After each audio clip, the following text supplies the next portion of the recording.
Jagga by virtual presence. Thank you, Deputy Speaker.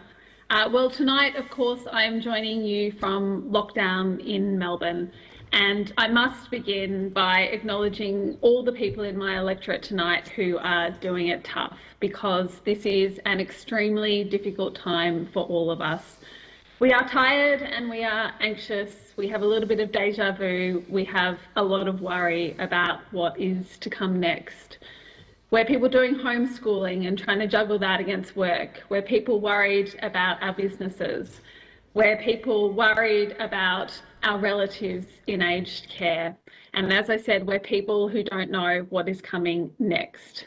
I know people in my community are doing everything they can to pull themselves and to pull those around them through.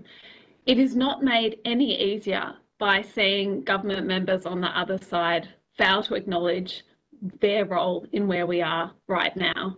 It is not made any easier to have a Prime Minister who told us it wasn't a race to get vaccinated. Well, now we're not vaccinated and the virus is running through our community. Our relatives in aged care are vulnerable. We don't even know how many workers in aged care have been vaccinated.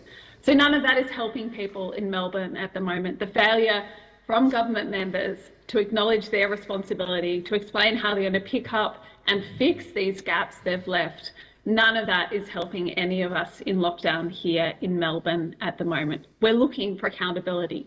We're looking for a government that owns the problems it's created and works out how to fix them and fix them quickly, because we can't do this for too much longer.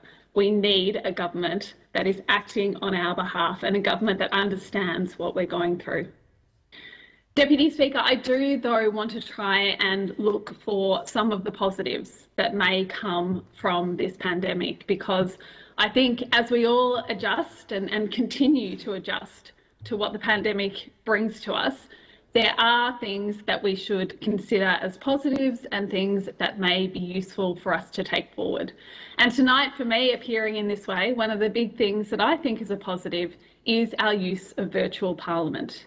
It is, I think, an important update to the procedures and to the way that we run the parliament as a more modern and flexible workplace. I know for me, there is no way that I would be able to do my job in the middle of this pandemic and represent my constituents and look after my family without this option of having virtual parliament. So tonight, I've come back into the office to give this speech after ducking home to make sure I could support doing toddler bath time, baby bath time, getting them into bed, coming back into the office and giving this speech. And that's really important, Deputy Speaker, for me to acknowledge that that's what I've done and that's what I'm able to do, because I think too often, one of the things that stops people from seeing themselves in our chamber, that stops people thinking that they might be able to put their hand up and be a representative in the federal parliament, is that what happens in the chamber looks nothing like their lives. What happens in our lives is that we're in Canberra often for half the year. And there are a lot of people in our community who can't set up their lives like that. They can't think, I can be away from my family, from my caring responsibilities for half the year. And particularly there's a lot of women who think like that, because let's be honest, it's women who do a lot of the caring in our community. And I think that hurts us all, because it means that our parliament can draw from a smaller group of people than it should be able to. When we look in our parliament, we don't have enough women. A lot of us are white. A lot of us come from certain backgrounds and the same backgrounds. We could only be improved by having more diversity in our parliament. And I think embracing things such as virtual parliament and the opportunities that it brings for people to be flexible in the way that they work, yet still represent their community and still have their voice heard in our parliament is really important.